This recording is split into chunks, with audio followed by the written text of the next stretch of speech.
Let's go.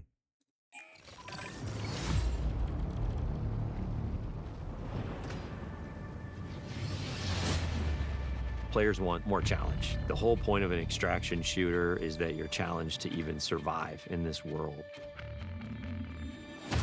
We heard loud and clear from the alpha, the world didn't feel dangerous. The world didn't feel lived in. Tau Ceti 4 to us is this place that really doesn't want you there. And that sort of survival narrative really looks fits way with better the already. kind of world that we're creating. The world needs to feel like there is something sinister underneath the surface, even when the colors are really bright. You should not be here. We want to marry the classic Bungie game feel, where you are blasting stuff in the face and it feels amazing, with the sort of high tension of the survival genre. If you want good loot, you have to go to places where you're taking risks, either risks from other players or risks from AI.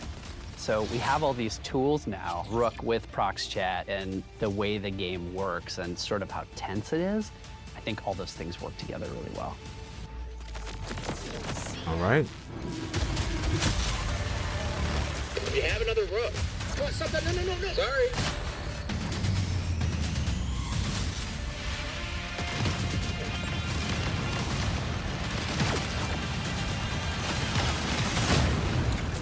Yeah, the game looks way better now. I'm hyped.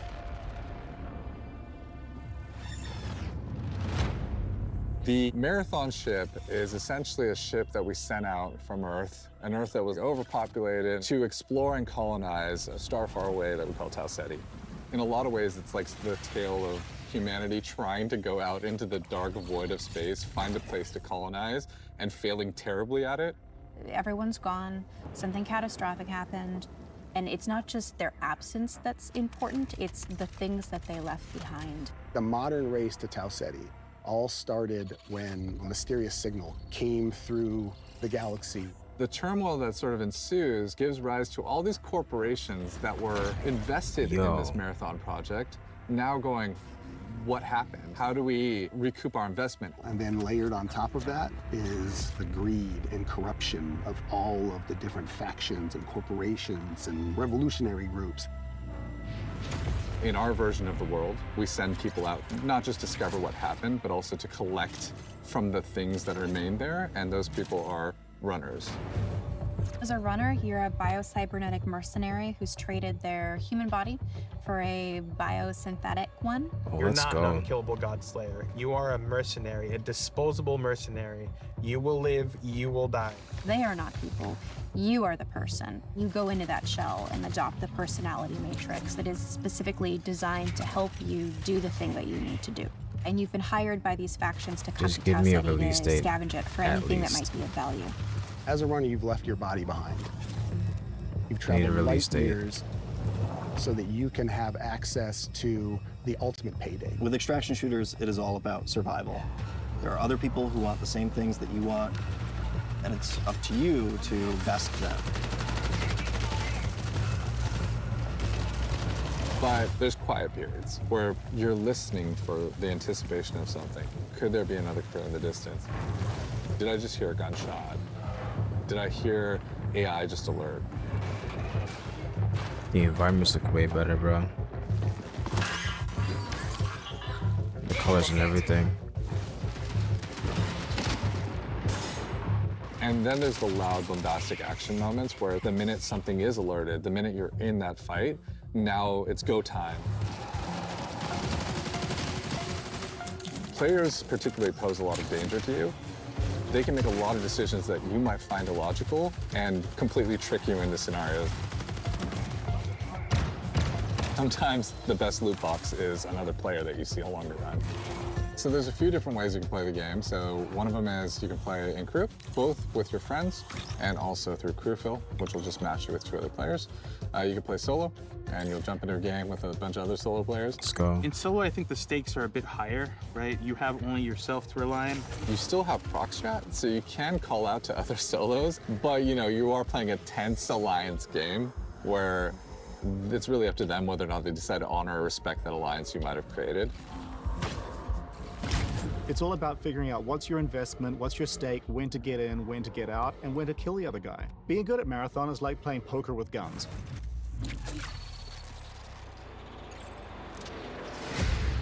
One of the things we've really focused on is making sure the environments are selling the tone we want to hit with the game. We've brought a little bit of groundedness, a little bit of grit, a little bit of darkness, a little bit of that mood that kind of is necessary for an extraction shooter to feel dangerous. Our biggest goal has always been player immersion. We're trying to keep everything as believable and realistic as possible. So we cranked up all the material responses, feel accurate, feel realistic. You know, you'll get gloss, you'll get crud and mud. And no one of those things is all that sexy, but when you layer in just a little bit more, you know, responsive to light, a little bit more responsive to the player, things will part, water will pool. Layer in all these different things, the world becomes much more alive. It feels like a real place. And then when you're feeling like a real place and you feel in danger, now your run matters.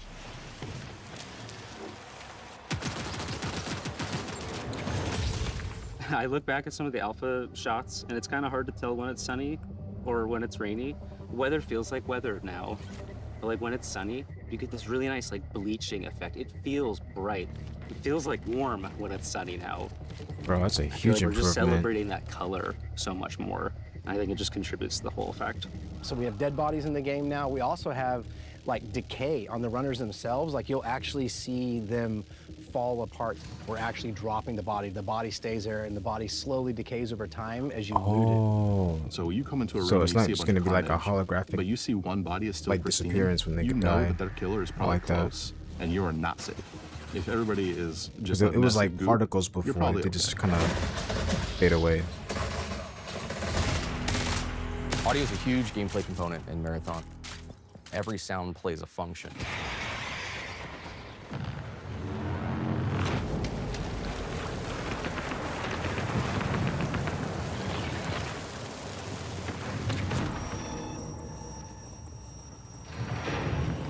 Bro, this game looks pretty damn good now, man. Footsteps tell players everything.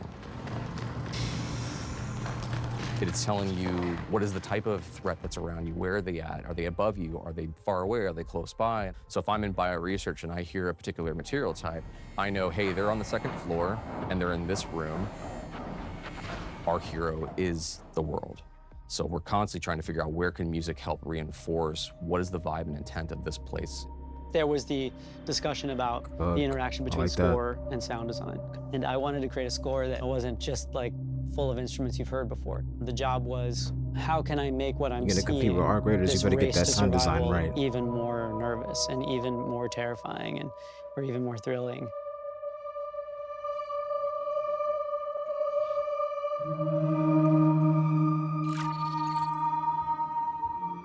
We have 4 zones, and each one of those zones has its own sort of approach to kind of level design and what it asks players to kind of think about and do. You're going to start with perimeter. You're kind of on the outskirts of the colony. It's a little more spread out. You got a little bit more areas to be safe and to sneak around, but it's also a little more straightforward. It really brings this sense of scale. It sits like in our fantasy as expansion site for the colony on the very edges of where they had settled on Tau Ceti. UESC are also there trying to understand what has happened and secure the area. Death is a part of Marathon. It happens a lot, even on perimeter, which we talk about as a more friendly zone to new runners. You are still gonna die a lot. Attention, unauthorized runner. You are trespassing in a military security zone.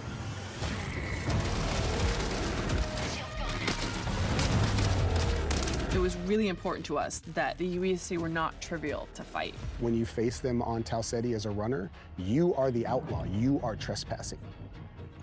They have a little bit of this haunted tone. So you can see they have this floating locomotion. They get these sparks. They have these sigils over their faces. Sometimes their behavior feels almost like they're possessed a little bit. Like, are they taking in commands from a remote AI? The elite tier is sort of like this dark blue. The mini boss tier is more like a lilac. The boss tier is just going to be dipped in red. They have these tendrils that latch out and leech onto you and start sucking away at your consciousness. Wow. You're getting into marsh. You're starting to understand something bad happened here, and you're seeing signs of that in a way that wasn't apparent on perimeter. On Dire Marsh, we've got the Anomaly, and it's this strange alien entity that has erupted up out of the ground. You're really feeling signs that this is more of an epicenter of where things went wrong on this colony. It's got a different style of gameplay. It's more like a central complex that is rich with overlapping areas and regions that you can find yourself kind of bleeding from one encounter to another. It's a great map to go in when you just want some action, and you're gonna need somewhere to farm. Each map has different weather systems. It has different dynamic events that can happen, and your approach to them is never going to be consistent. One of the needs that the design team thought that we should have is more challenging PvE activities. Each of our zones has these bigger events that don't happen every session, but when they do happen, you'll know they're happening. That's cool. Building these types of events into the world shake up your run and make you decide, like, what do you want to risk? Then you get to Outpost. Oh man, please have An a release Outpost date. is a I'm getting more kind of functional, like thriving excited. UESC facility.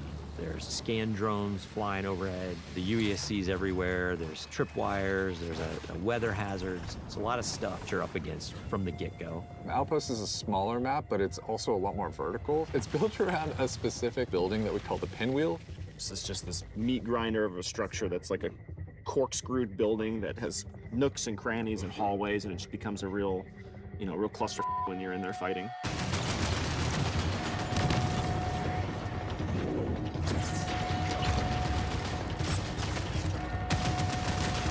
The floor is raised on Outpost and nothing is free.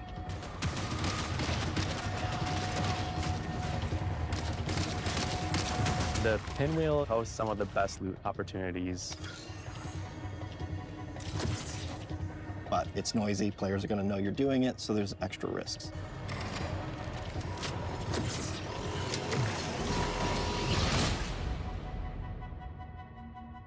The character you're going to spend the most time with is the zones. Understanding each personality of every zone. That's the storytelling every player gets. Every time you're on the planet, you can look up and see the ship floating and looming in the skybox, reminding you of why this place even exists, but also reminding you that something up happened here, and you got to figure out what it was.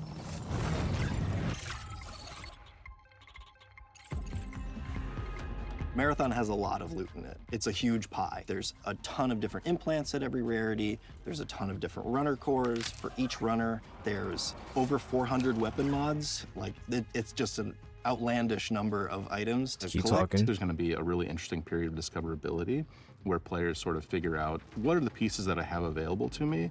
How do I get them? And how do I put them together into something that's awesome?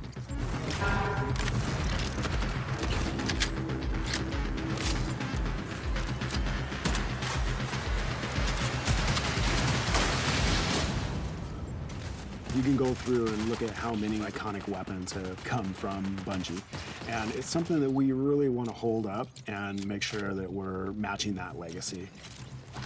Visually, they're all really, really distinct and clearly Marathon, but we wanted animation-wise a majority of them to feel recognizable. So when you put them in your hands, you knew how to use them. The mods will basically allow you to increase certain stats on the guns, that battery SMG. The gold mod, full-blown, turns it into the Needlet. The sidearm is a gun that is effective in close quarters, but maybe not too much outside of that. Bungie and the gunplay every time. But the gold mod on this gun puts a suppressor on it, and Very then satisfying. when I kill something with this gun, I turn invisible. And then that lends it to other build crafting if I want to sort of stack into how invisible can I Damn. be.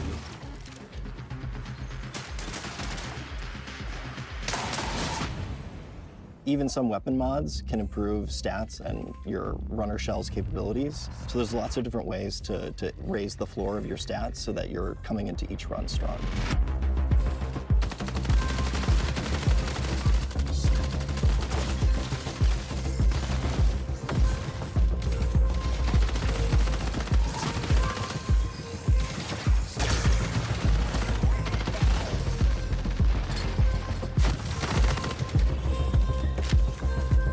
Runner shells are a bioprinted body that you inhabit when you go down to Tau Ceti to scavenge the ruins of the Lost Colony. Each of our launch shells is really an archetype of gameplay. Yeah, the runners so are fire. If you want to play like a frontline tank, if you want to play a rat character that wants to sneak around, if you want to find those rats, we have a shell for you. The music? The idea there is like, have a broad spectrum that everyone can kind of find a little bit of a home to, and then we're gonna build on top of that. Cores and implants mold the kit into a playstyle that you want. So examples of those are like, on Thief, I get a second grapple. On Destroyer, I pull out my Riot Barricade, and as it takes damage, it's actually converting that damage into shield back to me. And Okay, these keep can be used cooking. in combination with each other to shift the gameplay style of your runner kit. At any point you feel like you don't want to risk anything, or maybe you're down on your luck and you want the opportunity to get back, Rook's your guy. Rook is a prototype runner shell. It's a mode where we make it easy for you to just kind of drop into a match that's in progress and run about and try to scavenge as much as possible. You are going in solo to a run that's already in progress. You don't have a team, you have a very limited loadout, Interesting. but you're not risking anything. This lets you kind of get in, grab a little bit of loot, and then bail. So when you get like a really powerful gun or implant or core, it is unlocking some new space or new challenge that you've never done before, and the loot is helping you reach greater heights.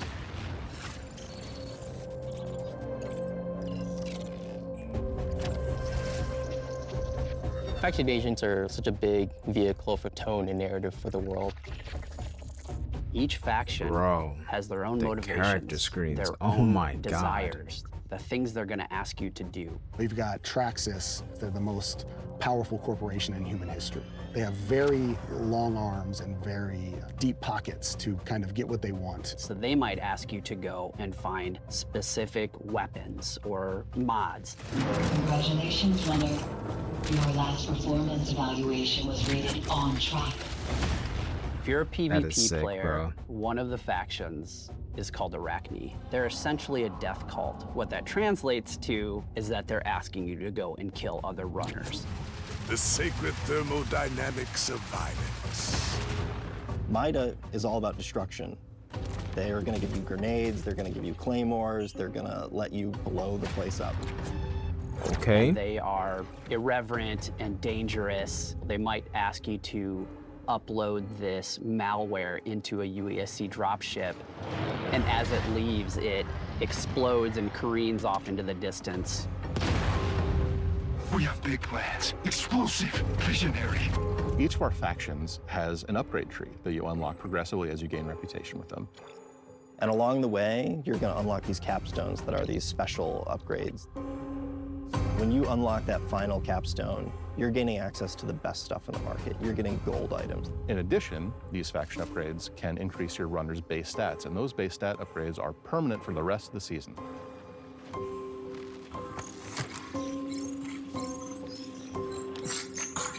Alright, Bungie. Access denied. Darius, you know me. Release Did you miss Akemon. your last round of maintenance? Don't search. Don't tick. Don't question. Darius? Access denied. Hey, Access it's denied. okay. It's just me. You're not alone. The Codex is a suite of achievements, collectibles, audio logs, things that you're finding in Run that we're going to track for you over time. The more you find these items, the more story you're unlocking about them and what their role is in the world, why they're here, who cared about them, why they're as valuable as they are. I'm repeating myself with these entries, but any fears inherent in the scope of this endeavor seem unfounded. Within the Codex, there's a whole bunch of stuff that you can unlock. Runner skins, weapon skins, Let's go. weapon charms, stickers, emblems, backgrounds for your profile, and titles. So it's everything from your first steps on the world of Tau Ceti 4 all the way through to becoming a Vidmaster and taking on the most extreme challenges. Vidmaster. That's a title in Destiny. The Marathon ship is the hardest place to survive in this game.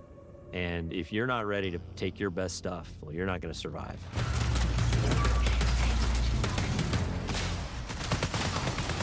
It's like a heist for a runner. Cryo Archive is big in and of itself, but it's also cold. It's also hostile.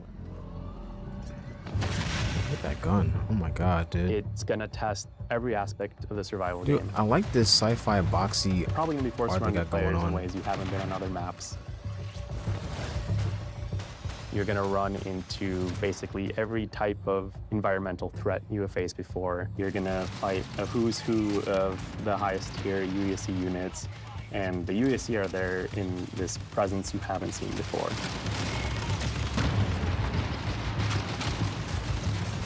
It's really cool because each of the vaults is more successively challenging than the next.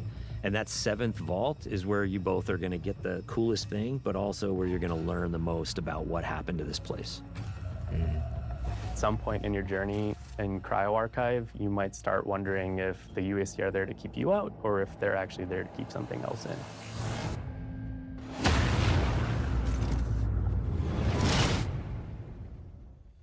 Nice.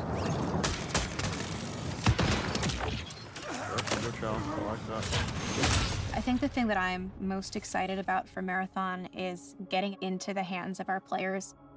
The biggest thing I want people to take away from Marathon is that it still feels amazing. It still feels like it has It looks that spark. amazing. It I'm takes ready. all the okay? aspects that I think Bungie is really good at. First-person feel and gunplay, the super deep, crazy sci-fi lore, and it mixes up all those things together in a really amazing PvP package. Really comes down to every single discipline that's working on the game. The animation has to be good, the sound has to be good, everything has to be working in harmony. That's when the controller fades away, the screen fades away. You're just immersed in the world.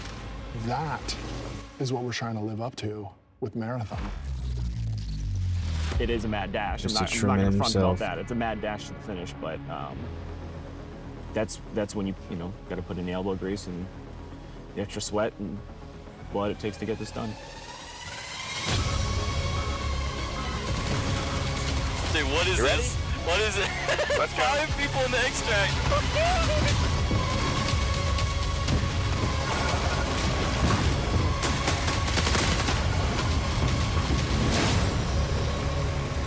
Let's go.